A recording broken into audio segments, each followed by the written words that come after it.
Hello, everybody, and welcome to Win Championship Trades for Life, a show focused on strengthening the mental fitness of athletes, coaches, and anyone and everyone that works with a team on every level. I'm Lee Elias, that's JB Spizzo, and we are joined today by NHL alumnus Eric Nystrom.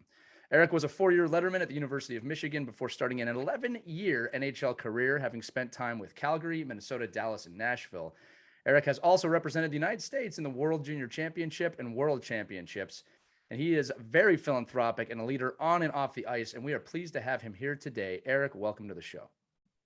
Thanks for having me. That's quite the intro, just trying to make ends meet, man.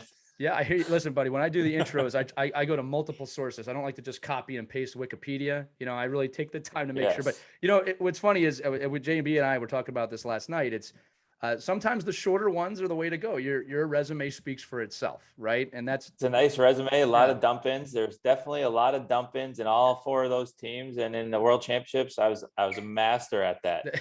There you go. Well, later in the show, I'm going to ask you about Stavanger, where I've been before, and you were a member of the Oilers, which I found to be fascinating. Yes. Nice little town there in Norway. But beautiful. First question for you, Eric. You were drafted first round 2002 draft, number 10 overall. But you grew up playing other sports, including soccer and baseball. Today we feel, we push kids in deciding one sport too early over all the other ones. And I think science has proven that, to become a great athlete, you should be playing multiple sports, especially in the youth ages. Can you talk about the journey of playing other sports and how it affected both your life and your career? Yeah, you hit the nail on the head. It's definitely a crazy time. Parents are getting their kids into one sport and just drilling it home from such a young age with trainers and, over the top analytics. But growing up, I played every single sport just around town. I played lacrosse, that really helped hockey with the hand-eye. Baseball, sports like that, soccer for your endurance, baseball for the hand-eye coordination, lacrosse that correlates to hockey. All the different sports it just makes you well-rounded. They all have something that the other doesn't have to offer. So you're not just getting stuck in these repetitive motions. But and then even as I was a kid growing up until I was about, I want to say 13 years old, I went to sleepaway camp for the summer. I was gone for 2 months away from my family. One visiting day where the parents could come. There was a roller hockey rink up there, but it was not sports focused. And that just was, that is unheard of now. And, I feel like that helps with not getting burnt out. Right. And I know that that's just not the way now with the politics of sports and coaches telling kids that they can't be on their team in the fall if they don't play in the spring. It's really putting, it's nuts. It's putting parents and kids in tough positions. And I think a lot of kids do burn out. But, when I was a kid, I just loved being around the rink at a certain point, and I would go every single day. But you have to think long term for your kid and for your players that a break is so key. Yeah. Yeah. Eric, I'll tell you, it's funny. We had a guest on one time that made this joke, but it's true. It's all in a hockey, all roads lead to beer league. That was what he said. And the truth is, when you get to that point, obviously you realize a few things, right? One is you realize the people you were with were far more important than the games you played. And that's really what you take with you. But you also realize that it's not the sport, it's the ability to compete. And we've lost sight of how important it is to compete and to face adversity and how to use those experiences to become just a better human being, right? So, whether you play to the NHL or not, the life lessons you learn from the game far exceed any career, right, in history. And it's so important. And the more sports you play, this isn't just limited to sports, right? Like, we don't even have conversations with each other that need to take place over different segmented areas, right? So coaches, young athletes listening, if you want to be a well-rounded athlete, which every professional athlete is, you need to try other sports. You need to try other experiences and not pigeonhole yourself into one thing. I just think it's Yeah, it's fun to just get a change of atmosphere and just try something new or play multiple sports. There's seasons that you can do other things. You don't have to just be stuck in the hockey rink. And it's a great point. I always say, I don't care if my kid makes it to the NHL or anything along those lines. I love hockey, right, because of what it teaches you for life, the discipline, the perseverance, the adversity for every single shift. That's the thing. a mistake happens. How do you respond to it? Something great happens to you, make a great play. How do you respond? Right. It's finding out on how you can be consistent in life and how you can overcome short mental challenges, long mental challenges, the grind of training. JB, you know all about that type of stuff, but that's what makes sports, not just hockey in general, such a great release for the kids and life lesson teaching. Eric, you're exactly right. I've had fortunate, to work with you and see you and rise and grind. And I love what you said, because there's so many paths to success. And sometimes we look at the sport of the success, and really it's the journey of the sport and your journey. You went to college, and I know education and faith are big in your family, and that was said, hey, this is what you're going to do, and you chose that. And from working for an NHL team, I remember that would be in the draft room, they're like, we're not going to pick that kid because he's going to go back to college and play. And I was just like, why not? That's ridiculous. But there's so many of these mindsets of people that if you don't play here by this age, if you don't play here by this age, if you don't play here by this age. I just read a story on Rowdy Gaines. He was he won the gold medal in the Olympics at the 100-meter freestyle. 4 years before that, he was like swimming at like a local gym. He wasn't in some AAA swim club. And next thing you know, he's in the Olympics. 8 years old. At 8 years old. 8 years old. And, Right. My son's a coach now, at Westchester Skating Academy. And he'll tell you, he grew up playing hockey and baseball and was probably a better baseball player, but wanted to be a hockey player, and how that just molded him. And, went to prep school, 2 extra years, and started college when he was 21. And he said, he wouldn't change it because it was that experience. So just, and a lot of these are for parents listening, be patient with your athlete. And I love what you said. You said, you don't get, if your son plays in the NHL, great, but let's be patient with our athlete. Let's let our athlete grow. So just talk about your journey. Exactly. And enjoy the journey, because in reality, not to be a Debbie Downer, your kid is not going to make it. Your kid's not going to make it. It's the odds of making it are so slim. We all know the percentage number. It's great to have those aspirations, but the focus should be having fun and enjoying being there, not being pushed because you have to make it somewhere, because that's just, it's not the right philosophy. That's not what sports is about. Yeah, you get to that level at a certain point, but at the beginning, it's about having fun. It's about enjoying it, not having it be a job, because when it becomes a job, Right. It's not as fun as when you were enjoying it. And that's the reality of professional hockey. And the journey, exactly what you said, that's everything. It's about the camaraderie. It's about the friendships. It's about having that kid energy and enjoying your time at the rink. That is what sports is all about, or whatever sport you're playing. The reality is the odds are stacked against you to make it. And it's great to have those dreams, but you got to have fun. That's the best part about playing sports. Yeah, and Eric, the other thing too is, and I don't think we say this enough to young athletes, right? And again, you just said it there too. If you have a dream, chase your dream. You have to, right? But what we don't talk about enough is the drive that some of these young athletes have, and how that's basically a superpower. One of the, it's not a mistake, but one of the things I remember about being young is I had this real drive to make it in hockey, right? And I did okay, right? And I had a cup of coffee in the minors, and I had my time in the game, but it took me far too long to realize that I could apply the drive I had for hockey to other things, to other goals that I had, right? It wasn't just limited to hockey. For the longest time, I felt that way.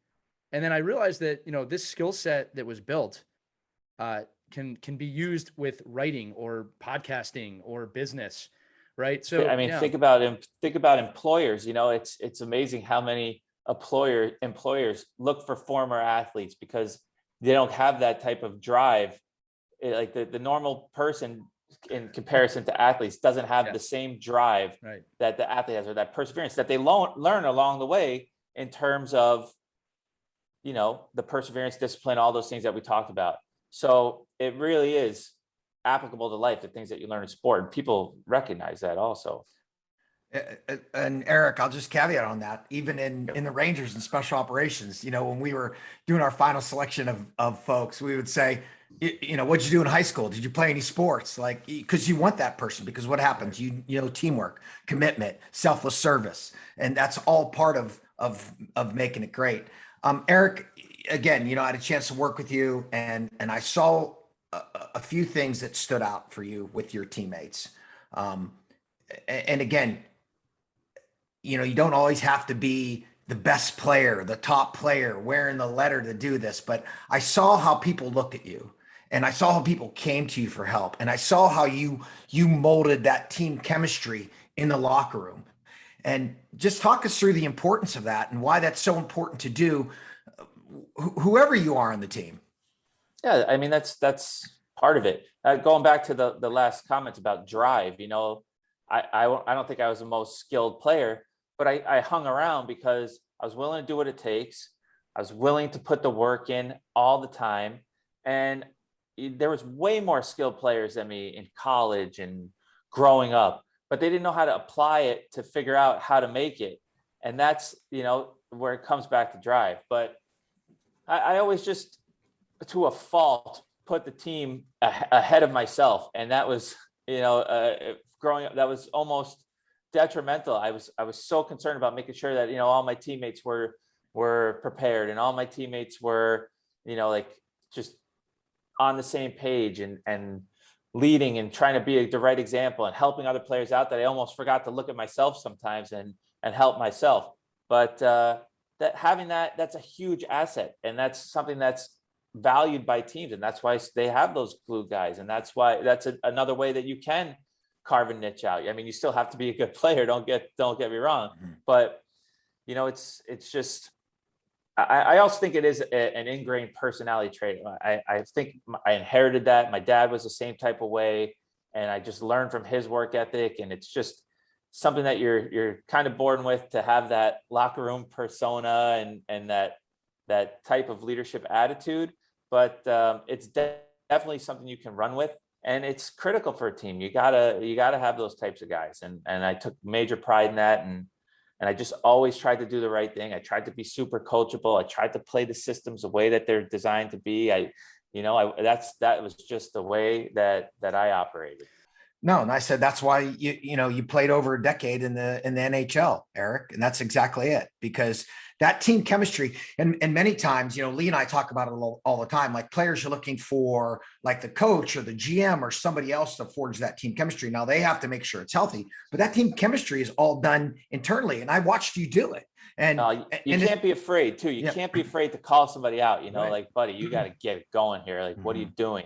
You can't be afraid of that. But then it's the most part, it's all positive reinforcement. Exactly. Always trying to keep that positive mindset and attitude. And I think towards the end of my career, as I was kind of getting pushed out the door and this injury started setting in, I kind of lost that a little bit. I was grumpier and just knew my time had come. But that's only human. But positivity is so key, and having that right attitude it goes a long way. It really does. And I always say this: everything that I ever wanted growing up in terms of putting my mind to it came true. Right. But everything that I negatively thought in my mind came true.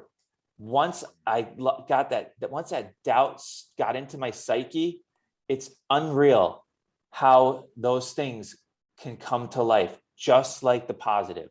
And being able to stop, to teach your mind how to overpower those negative thoughts is a real power. And I struggled with that. I did, no doubt about it. Yeah, let's jump into that a little bit before we kind of keep on with the questions here, because I think that's an insanely important topic, especially with the, the main moniker of our channels, which is mental fitness.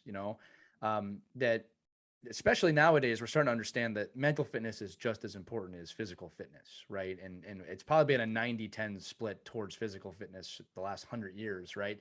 But we do talk a lot on the show about, that yes, you have internal dialogue. You have voices in your head. You have positive voices and negative voices. And it's so important to realize. And Eric, I'd love your thoughts on this. Those voices are not you. That is mostly conditioned thinking that was, given to you from birth, right? That's not a shot at anybody's parents. It's just, parents do the best they can. Eric, you're a parent. I'm a parent. JB is a parent. You do the best you can.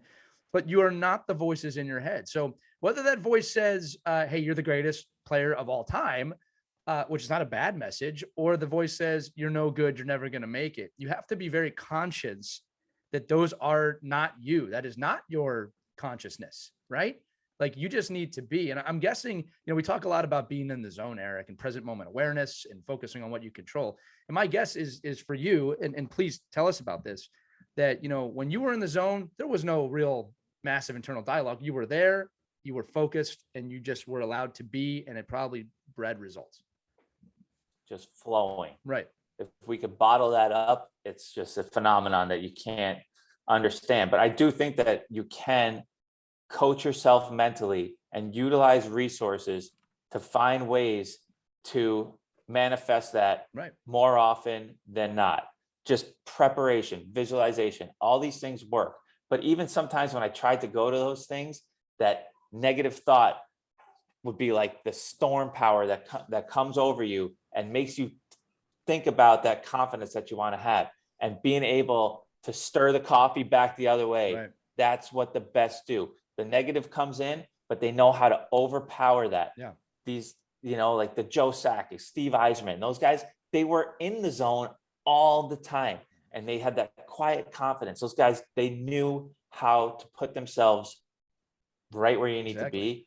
And they were, and it doesn't mean just because you're like a quiet, confident guy that you can be a different personality type, but knowing how to put yourself in that position and just be on autopilot and play and react, that is a skill, no doubt. Yeah. And it takes practice. And, I think, especially, when we talk about young athletes, the first key, and Eric, you're bringing this up. The first key is recognizing that there's a voice. Right. A lot of times we just kind of listen to it. We don't think twice. And it's just, part of our psyche. You got to recognize that something's speaking to you. Right. Now, by the way, audience, I don't mean that you're crazy and you're speaking to yourself. I just mean we all have internal dialogue. Right. I was a former athlete, so, we are kind of whack jobs at that. I was wearing my underwear upside down. Right. I got walking backwards to the rink, doing 6 jumps over the blue line. No, I was never like that. I'll tell you some guys were. I've seen some crazy superstitions I had a goalie who used to spit on his blocker pad after every save. The funny part was he wasn't that good. So I never understood that one. But you have to recognize that there's thoughts, right? And then you have to recognize after that, do I want to hear this thought if it's a negative thought? And then it takes practice to really train yourself to say, you know what? I'm not going to listen to that. And you said it, Michael Jordan, Joe Sakic is a great example. Steve Yzerman, most professional athletes, or I should say the greats, really, they could do that at a level beyond most others. Right. They're the best of the best. Totally. Right. So that's a skill set that we do not talk about enough with youth athletes, that is coming to the forefront now. When you look at just kind of mental fitness in sport, it's a topic finally that we can talk about, and people aren't so afraid of being labeled crazy anymore. Right. And actually, in the NHL today, Robin Lehner, who, controversial, yes, but he's not afraid to talk about it. Right. And whether you agree with his thoughts or not, it's a good thing that he's breaking the stigma. I think his quote was, "I'm not mentally fit, but it doesn't mean I'm not mentally strong," right? Or mentally well. So I'm not mentally well, but it doesn't mean I'm not mentally strong. That was a major moment for him. Anyway, getting back to you real quick. I got a 2-month-old and a 3-year-old right now. I'll tell you what, my mental health is, I'm telling you, man, it's being put to the test. Right. Well, no, and it all goes how you speak to yourself, Eric. You said that. And even there's days that, I feel that and I put my arms up and I say, not today, not today. Right. And, you have to think of yourself, you have to talk positivity to yourself. I'm strong, I'm focused, I'm ready. I'm ready to go. And you said, a lot of it comes through, that confidence comes through repetition, that you're doing it. The confidence comes through that. And not to talk a war story, but somebody once asked me, he said, we went on these combat missions, were you afraid of getting killed? And I said, I never let it enter my mind. The guys, I just never let it enter my mind. Like, sure, the enemy has a vote in what happens to you, but I never let that enter my mind. And so you really have to start your day off strong. And if you're a young athlete, you're a coach, and you're starting to doubt yourself, you have to go back to, talking positively to yourself. You can't talk negatively to yourself. No, And that's why we the talk to worst. coaches too. Lee and I both talk to coaches about, Worst. how they talk to their players. Right. And sure, there are times to be like, hey, let's go. Come on. You got a cowboy up here. But this, negative talk, even though I was a drill instructor and, back then we could be as tough as we wanted. I never talked negatively to soldiers. Was I a hard ass? Of course. But it was like, let's go, and it's that positive part. And that's all part of that. That's all part of that speaking. And look, Eric, you played in the NHL when, some coaches, they grinded you pretty hard. Oh, the worst. It's not fun. Grinded you pretty hard, right? And Counterproductive. 100% counterproductive. Go ahead. Like just going to the rink miserable, getting berated, just negative reinforcement, 1970s philosophy, like just doesn't work. Misery, burying guys. Yeah. It's just not enjoyable.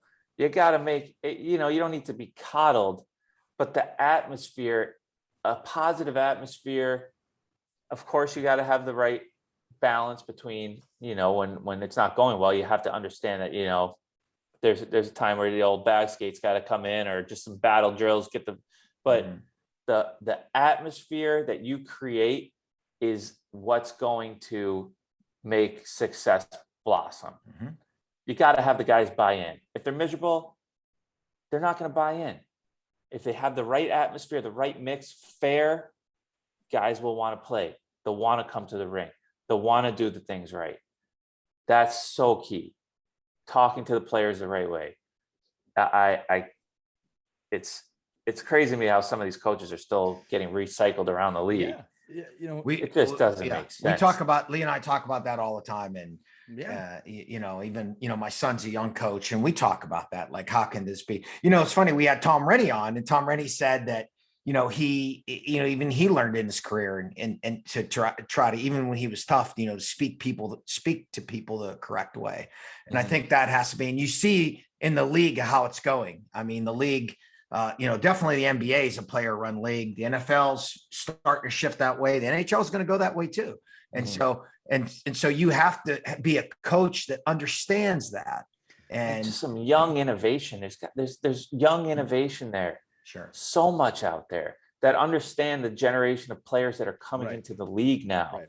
Right. I feel like there's just definitely an opportunity for a little change in the cycle, but great. You win once, you're in the door forever. And it's kind of a, it's definitely the cycle. It's a rotation. I'll tell you one coach I really do have a lot of respect for. Someone you played against in early part of your career, Rod Brindamore. He came out the other day, and I love him because he's not afraid to talk about this publicly. He publicly said, "Look, it's the NHL. I don't need to teach them the skill sets that much. If you can't run the systems, you're probably not going to be here." He goes, "My job as a coach is to create a good culture in the locker room and then build from that." All right. And you can see under his leadership, that team not only won a Stanley Cup, obviously, but that team is well coached. They are a top 2 team in the Metropolitan Division, right? He has an understanding of this. The older coaching philosophy that you're talking about. And a lot of younger coaches make the mistake of doing this, I'll kill you if you don't play well attitude. I don't understand it. I don't understand how it's going to motivate results. All right. The most famous coach that I think of when it comes to this is Mike Keenan. I played for him. Yep. Yeah. Well, I didn't want to bring it up like that, but I've read about the 94 Rangers and other teams. And I'll just say this, man, Eric, there's just a loathing from the players for this man. I know. Right? I want to just interject briefly. Right. He was my coach my first 2 years in the league. And it wasn't until I played all the way to my last year and retired that I realized how much I liked Mike. There you go. Fair enough. That's good. Yeah, fair enough. But he was an interesting coach. I'm telling you, he couldn't draw an X and O on the board. Some of the things he would drop there, I'd be like, what is going on? He came from an education background. He would stand at the podium and give these give these like State of the Union addresses. He held his stick backwards in practice and he would like flip it over to dump the pucks in, and then he would hold it. He was always skating around with it backwards, didn't wear hockey gloves. He just wore like regular street gloves out on the ice. But he was big on objectives. Right. Every 5 games we had to fill out a form about, where we want to be. Like he was a teacher in that regard. And we had a great team under him. Yeah. And we made the playoffs 2 years in a row, and then they fired him, and then we didn't make the playoffs. He was one of those guys. If you won the game and the plane landed, the whole team had to go have a beer together. Right. Wow, that's good. Like we had to, everybody off the plane had to go to the hotel bar, have a beer together. Like he was away from the rink. He was one of those guys that didn't matter if you had a 20-game no-goal streak and were playing awful. If you went to a team event and he was killing you at the rink and couldn't stand you and telling you were the worst, you went to that team event, it was like you were in his family. And that's what he had. But yeah, maybe I caught him at the tail end as he maybe softened up a little bit. And don't get me wrong, he told me that I should probably quit and get a job on Wall Street. My rookie year, he sits next to me on the plane, and he's like, Nystrom, you're a smart guy. You could probably get a job on Wall Street or something like that. Like, I'm like, oh, great. I'm getting told to quit my first year pro. And like, or time, like it was time I was sitting in the video room. I think it was me and Craig Conroy. We were in the playoffs. In the playoffs, we're watching video. He comes in, it's just me and him, and he goes, "Why are you guys playing so bad right now?" I was like, just what I need in the playoffs to, get me going. But, I just experienced so many different coaches, and, Mike was definitely unconventional, and he could bury a guy. So I could see that he could put a guy's career gone forever. But for me personally, I had a good experience with Mike looking back retrospectively. Right. But, the stories about him. I do. Like I got to say this too, rounding this out, because I was going to go with this. I think he did evolve as a coach as the years went on, as the athletes changed. But the funny thing about Mike Keenan, and then we'll come right back to you. I found this hilarious, is that he has had a very successful coaching career in Russia, and he's became a Russian citizen. And what's funny about it is, I remember all that happened. I said, that just kind of makes sense for that guy. I think he would work really well in Russia. But he's a Russian. That's what I thought. I was like, this guy's now he is. home. Yeah. Yeah, because if a guy doesn't play well, he just sends him to the gulag, Right. Oh yeah, exactly. He's Siberia. Boom, yeah, you go play in Siberia. He's won the Gagarin Cup, I think, multiple times. So Russian citizen. Now, listen, Eric, getting back to you, one of the things I want to talk about with your leadership. All right, and we talked about the importance of leadership as a skill or as a role. And one of the things we talk about on the show a lot is the lack of understanding of how important roles are on a team, right? And typically, especially at the youth levels, it's the most athletic top scorer, and this, you can put this in any sport, right? The fastest runner, whatever, down to the least talented player. And the biggest mistake I think coaches make, especially at the higher levels of youth sports, is not telling their players a role, making them understand that role. I'll give you a great example. Every team has a kid who works harder than the rest of the team, but is not good enough to make the game most of the time, right? And I don't see enough coaches going up to that kid and giving them the role of, listen, you are not going to play that much. Just be honest about it. But you will set the bar of excellence for the whole team. I need you to be the hardest worker at practice, and I will enable you in that role if you're willing to take it on. That's just one role. There's also the captaincy. There's also assistant captains. There's obviously grinders. There's so many roles on a team. And I've always said this, and I'd love your thoughts, and especially how it works at the NHL, is to not give a player a role is akin to showing up to a job and not knowing what your job is. You just know you work there. Yes. I think a lot of players, some more than others, but would benefit much more from clear expectations of what is wanted from them as a player. Right. But then there also has to be, if they're making that expectation, if they're hitting those expectations and playing that way, an opportunity to progress, not being pigeonholed in a certain position. But just being clear about the role, how, what you bring to the table, how you can do that on a night in, night out basis, practice basis. What's expected comes, and being and explaining that with excitement to the player and making them excited to be in that role is definitely key for coaches to get the most out of their players. Explaining, feedback, being like, when it's nothing worse than a player when you don't know what's going on, how they think you're playing. When you might be thinking you're playing, they might think you're playing awful. You might think you'd be doing the right things, but they think you're not, or vice versa. So giving that feedback to players consistently is critical. You got to give it. You don't want your players in the dark. How they can have confidence? How are you going to brew confidence in your players if they don't know how they're playing or what's expected of them? The roles are everything. Everybody's got to play their role. It's so cliche to say that, but you got to do your part. If you're trying to be a player that you're not, or if you're trying to do something that doesn't fit into what the team needs, it's counterproductive. The roles are so key, and doing it the best you can. That's how teams win. Exactly. And like you said, be specific about that.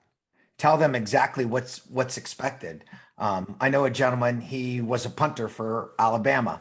And it was like this first year that Nick Saban came. And at the end of the year, he said, hey, listen, he went to the kid and he said, he wasn't on scholarship. He said, my punters are on scholarship. So if you want to make this team next year, you're either going to be on scholarship or going to be cut. So that's it. And he said he went all summer, worked next year, made the team and got put on scholarship. And then, oh, by the way, won a national championship.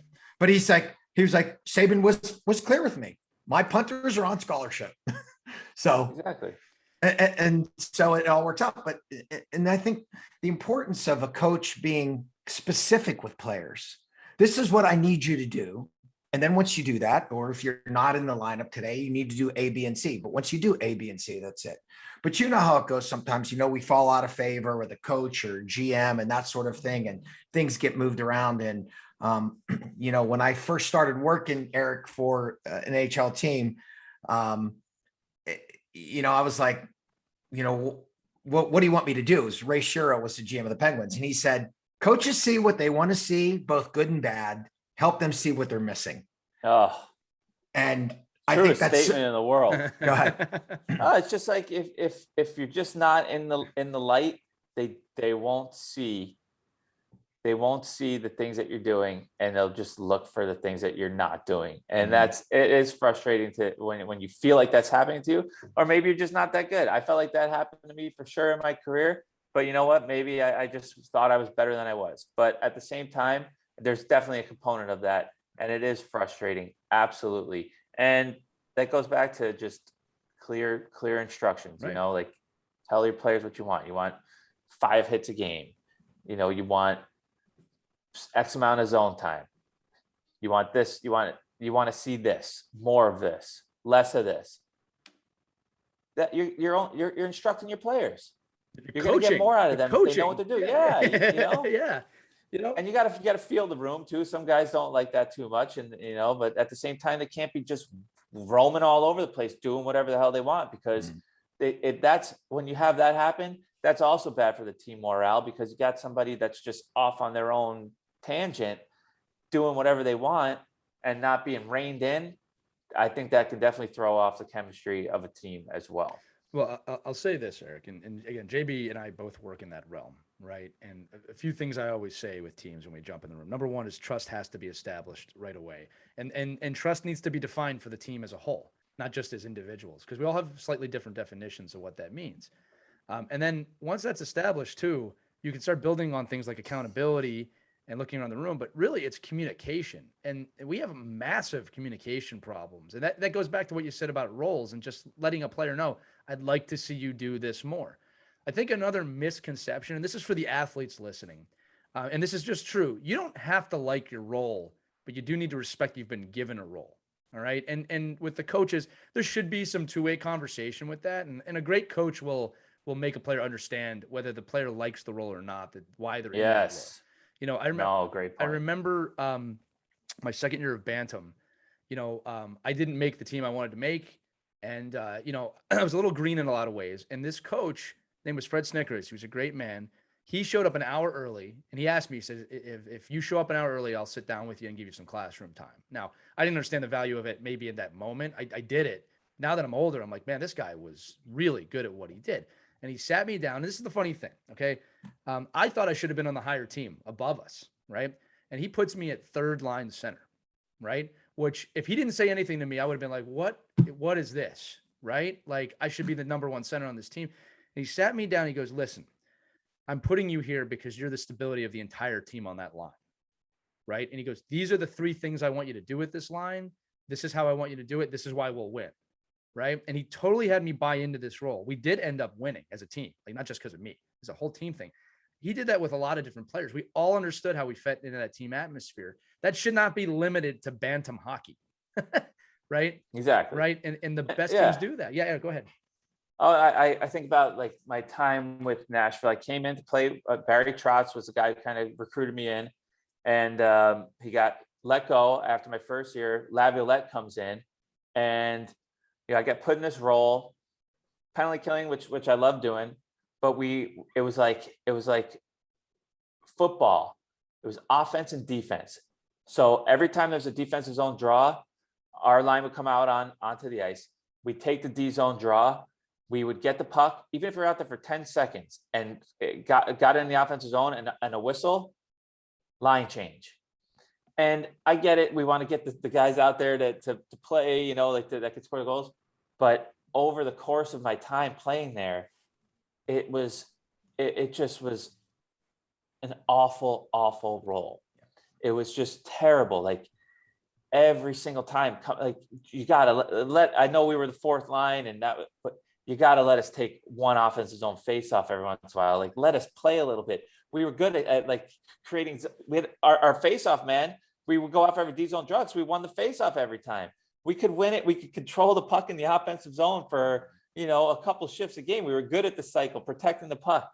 And it was just an awful pigeonhole. And there was just, and then there's, based on that, we're not seeing this from you. And I just wanted to be like, because all I do is go out, take a D zone face off, get the puck out, have to go for a line change. Right. What am I supposed to do? How are we supposed to play? There's no creativity there. It didn't allow you to have any creativity. Yeah. And that's the other thing coaches do. They take away this creativity of players. And I don't understand why. I mean, just letting us play like in the flow of the game a little bit. It's not about even the creativity. Like we could just grind in the offensive zone. We could buzz, hit, do all that type of stuff. But it's just, and then after a while, it was just like, lacing the skates up was really tough. And, that's where that open line of communication, I wish I would have just said exactly what I said. What am I supposed to do in this time? And how, I think we like set the league record for most defensive zone starts in the history of analytics, but it just wasn't fun. And it was a role, and I wanted to do it the best I could, but I wish I would have been just more adamant about, hey, just throw us a bone and approach it that way. Let us take a couple more draws in the offensive zone. Can you do that for us? See what happens. Let me ask this follow-up question, and feel free to answer it or not. Right? Why didn't you do that? And here's the thing, and I want you to think about this when you're answering this, because I'm trying to educate both the athlete and the coach, right? Because maybe Laviolette presented an atmosphere where you didn't feel comfortable doing that, which is detrimental to you. But what you said you wish you had done that. What stopped you from doing that, and what advice would you have for players in that position now?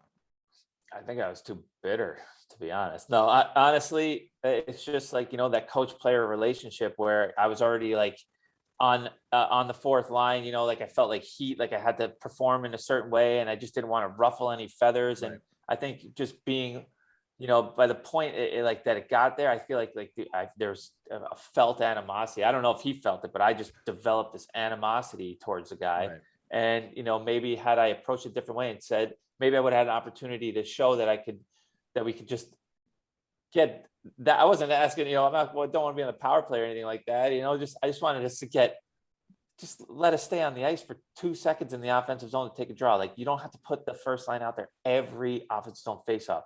That's where like the analytics, I think, really kind of got into the game, where they just think that they have to do this over and over again to statistically Well, Yeah.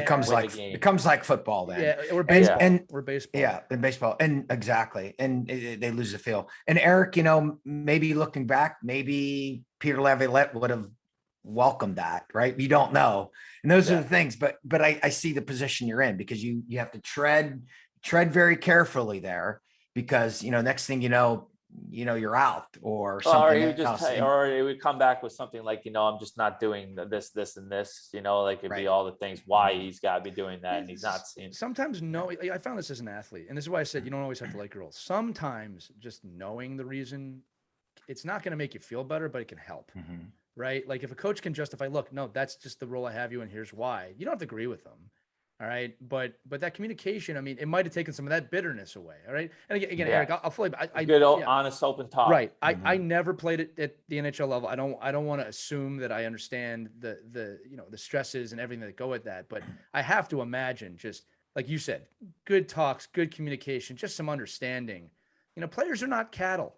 All right. And they were treated like cattle for a long time, but they're not cattle. And that's one of those things is I'm finding now that the teams that win now in the NHL seem to, at least on the surface level, I'm not in the locker room, seem to have coaches that understand that. They speak with their players. They have a good way relationship. And again, I've always said this, man, we see maybe less than 10% as spectators of what's actually happening, right? That's why one of the reasons we want to do this show is to ask you the questions you never get asked or never got asked, because it's not just about how was the power play tonight? Yeah, you guys got 5 goals tonight. How's it? No, what's going on in the room? What's your atmosphere like? That's the real value. And don't get me wrong, he was a phenomenal coach. Right. Systems. Our team was awesome. We had the great thing. This was just like my own personal feelings, and of course, I bought into the role and tried to do the best I could. That's just who I am. And was I happy doing it some nights? No, a lot of nights I wasn't happy, and it was really frustrating. But the guy was a great coach. Right. Our systems were amazing. We were flying out there. It was so much fun playing with that group of guys, and he was a big part of that. But this is just more like a personal feeling, and going back to that communication, and just giving a little bit of a reward, or just like a little more trust can go a long way with players' confidence. Maybe it's just bottom players who are in those grinder roles, who feel like they have a little more to contribute. Give them a little action, No, and it's that part of that. It's that communication there. I remember my son told me a story. He was playing in college, and they played a system on, they play Friday, Saturday in college. Right? So they played Friday, played the same system Saturday, and then Monday the coach called their line and said, "Well, why'd you guys play this system?" And he was like, "Well, why didn't you tell us after Friday then if you didn't want us to play that?" But the coach allowed it to go all weekend, and then blasted him about it on Monday. And he was like, "Well, if you wanted us to change it, you should have told us." And that's the thing, is sometimes that we don't communicate that. And if you're a leader, if you're a coach, you can't be a good communicator. That's not enough. You have to be a great communicator. Right. And you have to also, as a coach, know when to listen and be silent. Yeah. Right. And you have to be able to do that. And you have to know that each individual player, especially in the NHL, Eric, that there are people from all countries. It's not just Americans and Canadians. There's people from everywhere. You have to understand, who they are. I remember in Florida, that's why we gave Yager 2 lockers, because he had one for all his religious memorabilia and one for him. And one for this, you need one for his sticks too. Don't forget one that. for his sticks. Oh my gosh. Yeah. He went through a lot of those. He would take a nap. He would come, you'd see him coming down the hotel. I played with him in Dallas. He'd come down from pregame nap in the hotel elevator with his sticks, because he'd take a nap with his sticks. He had a magnet in his helmet because he wanted to have the Earth's atmosphere with him. He would always be like, "I feel like crap today. I feel terrible." And he would go to the trainer and be like, "Sudsy, what's the moon doing today?" And the guy would be like, "It's a new moon." He'd be like, "See, I knew it. I knew something was going on." Eric, and the story about him, did you ever take his skates to the equipment manager, and he would draw with a Sharpie how far to sharpen each part? Like he would have a Sharpie, do this one 4 times, then do this 3 times. He would have a Sharpie on the blade. Oh yeah, he's nuts. He's nuts. I love that guy, man. When you get to the top 3 all time, you can do pretty much whatever you want to do. Oh, he was. Yeah, he was exactly. A horse, man. He was an absolute horse 100%, out there. Like 100%. Anze Kopitar, is like a beast mode, and a huge, great two-way centerman, big body, like a tank. And Yager would just, we played the Kings, and he would be like fending him off with one arm. Like it was a joke to him. He was a savage. He had lost a step with his skating by that point, but just his pure size and strength and puck protection, unbelievable. And a good teammate. Oh, I love being with that guy. How about a good human being? You know, Eric, I'm going to pivot here a little bit. We've interviewed we've interviewed a lot of coaches and athletes. And what's funny is that, you know, when we ask them, you know, what are the 5 things that the best have, right? It's not skating, shooting, it's not skill sets, not ability to listen to directions. It's usually something like character, how they interact with the community, how good of a teammate they are. It's things that we think of as cliche, but they're not. Like the top 5 list, it had nothing to do with skill. They all said you have to have a level of skill, obviously. All right. But when they pick their best players, it's nothing to do with skill. And I think that's why people love you so much too.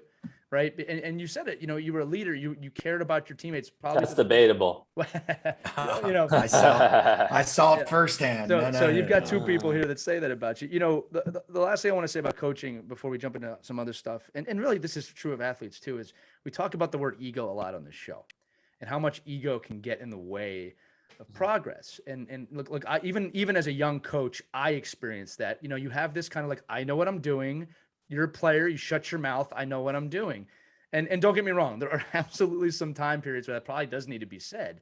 But you know, you can get a big head as a player, as a coach, and you have to kind of remove ego sometimes from the situation to make sure that you're coaching. And I don't think that 2-way communication can take place without it. And if I may, I'll tell you just this really quick story. I had a Pee Wee coach come up to me, ask for advice. He goes, listen, we don't do well with adversity. You know, if we're leading a game, we play great.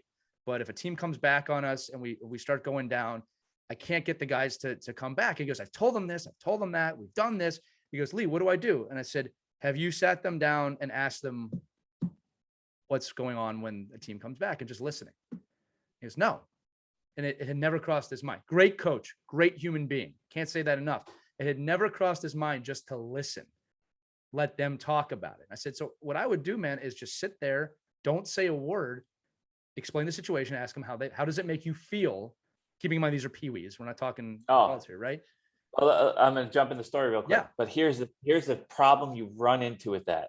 When you have the open forum discussion in the locker room, who has the trust been developed enough to actually speak your mind and not do these stupid, like the cookie cutter answers that just like, you know, being able to speak up and really open the discussion.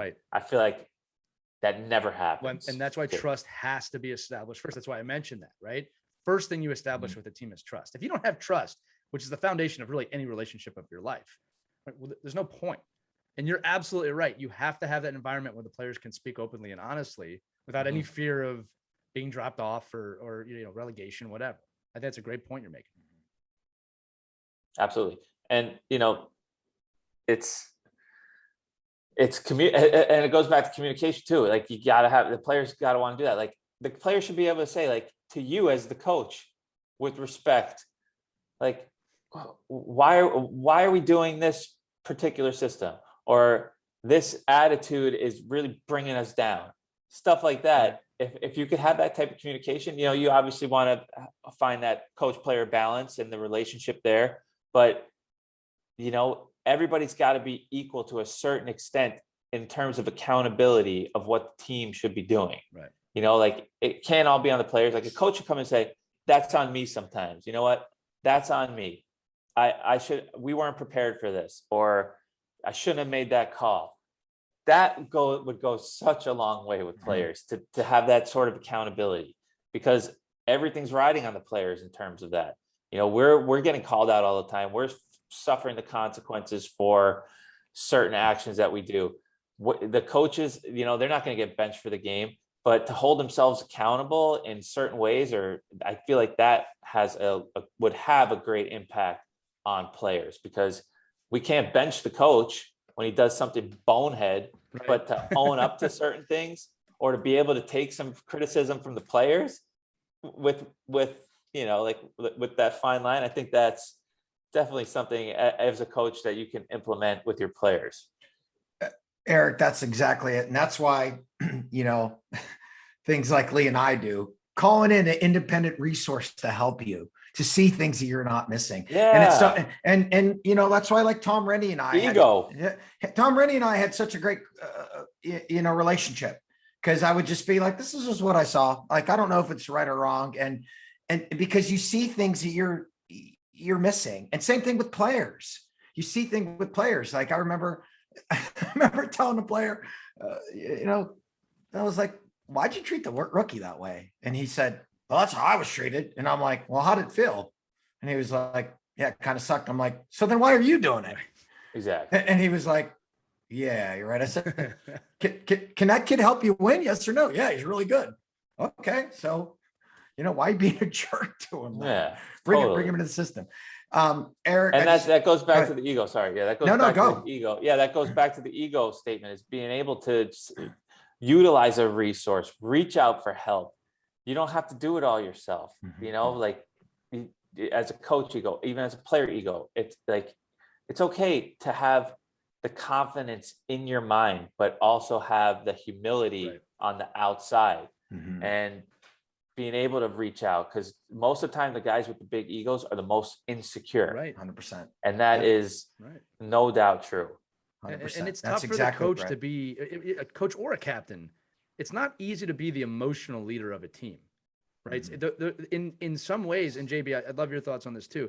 They can be conflicting roles. Sometimes a coach needs to be a coach, right? And they can't be the emotional leader at that second, right? But that's why you bring in someone that can read the room. And look, coaches are the worst. I'm guilty of this too. The worst at following our own advice. We'll be the first to tell a player or someone how to do something emotionally or physically, and then we won't do it ourselves, right? So having a third party source or someone in the room that is that their task, that's their role, is to maintain that, can be very beneficial. No, that's so important, to just continue to keep yourself as a player and a coach in this healthy balance, because you know how it is, Eric. It's like hockey, football, whatever. It's nothing else. And all that does is it puts you in a silo, and sometimes that silo leads to success. Yes. But then oftentimes it doesn't. Life. There's good. life out there. Right. Let's never forget that. That's so true. Eric, so on that, you're a former player, you had a great career. Now you're a successful entrepreneur, businessman. And, we talk about a lot of times with athletes, military, life after the military, life after, being an athlete. A lot of times, military people, what do? They go back to this contracting when they retire, military contracting, same things. I chose not to do that, break away from that. You could have went into scouting and coaching and that sort of thing, but, and maybe you will, but right now you're a businessman. And so talk about that change and how you did it. Yeah. It was a life of hockey. And at the end I had some injuries, and it was just like a depressing time. 2 seasons in a row I had some bad injuries, hadn't made the playoffs in like 5 years with other teams. Finally get to Nashville. We're making the playoffs 2 years in a row. I get injured at the end of the season, missed the playoffs. So basically and I knew my time was coming. Younger guys were coming up, taking my spot, and I was just getting pushed out. And I was in a really bad place. I knew that I could help the team in the playoffs, and I knew that I was made for that. But at that point, I just had lost my stock. So it was kind of just like a rough road out the door. And it's very common. And at this point, I just couldn't see myself going down the pecking order of riding the bus in a small town to just get my stock up to make it back to the NHL, or going to a small town to scout a game of 14, 15-year-olds. I just couldn't see myself doing that. I went back to grad school as soon as I was done playing. I actually started taking beautiful. Yeah. Does everybody hear that? He went back to school. Love it. Oh yeah. I actually, my last year with Nashville, we were in the playoffs, and I started online MBA while I was in the playoffs. I started classes. I was on the back of the plane doing my orientation while it was going on. And I completed a full year of that MBA program when somebody from the University of Michigan reached out to me about the sport management master's program. So I applied for that, moved back to Michigan. That's what brought me back here, and did the sport management master's program. Now I'm actually teaching a course at U of M. I'm teaching sports management 100. So I'm a college teacher now. Once we could have been calling you professor this entire episode. Yes, professor. We should have been doing that. So that's what I'm doing on a part-time basis, which has been a lot of fun because I'm giving, as much as I'm teaching sport management, I'm giving advice to the kids about their future and the direction to go. Beautiful. But I got a little real estate business going right now. That's been a lot of fun. We got some really cool Airbnbs that we own and operate, and we love that, and we're expanding that. We got a couple more real estate projects going on, and I always say this: I couldn't do math. I can't even add the tip on a restaurant bill. I always say that. I'm terrible at it, but for some reason, I had to figure out, once hockey's over, the salary, it goes like this. You're making cheese, spigot goes off, right? It's true. You have to understand that once that spigot turns off, you got to make some money coming to you. And I had a late start on it. So I dove into real estate and learned the numbers and figured out, hey, I'm terrible at math, but this isn't that bad. I can actually, now I'm fully immersed in it. And it was just efforts, just like anything else. And now we're running a little real estate business and building the cash flow, doing that whole type of thing. And beautiful. And we still have a ways to go. And it's a tough adjustment after hockey. No doubt about it. I did 4 years of college, went back to grad school. Nobody's standing there when you graduate just because you played in the NHL with a $250,000, $100,000 offer for you to have a job. It's a wake-up call. You have to find your own way. And just like anything else, you got to just put. But you did it, Eric. Look, you did it. You dug in. We're doing it. You dug in. You challenged yourself something new. You got to jump in the pool. So it's so important to do that. And maybe you will be back in the pro sports someday. But look how much better off you are. Like, you've learned something else. And, when I worked in pro sports, and a guy would be retiring and they'd be like, oh, we're bringing this guy on. And I'd be like, tell him to go do something different first. Try something different in life. Meet different human beings. Look at all the different human beings that you've met, Eric. All it took me was a lot of reading on the internet. The internet's an amazing resource. I taught myself so much on that. And I spent 2 months with a guy doing some fundraising for like a real estate fund that I got connected through a hockey guy. Actually, they started this fund, and I spent 2 months with this guy, and he's like Rain Man of real estate. Like, it was beautiful. It was more than I could ever learn in 4 years of school, just going on a so-called internship with them. And that changed. That's where I am now. I got so much knowledge by putting myself out there and taking a risk, diving into the pool. You can't dip your toe. We went for it. But there's so much to be learned out there. And the NHL network is obviously huge, and I'm fortunate to have that, and I can get my foot in the door. But I put myself out there, got involved, and I learned so much in a whole nother industry from somebody else, and just being a sponge.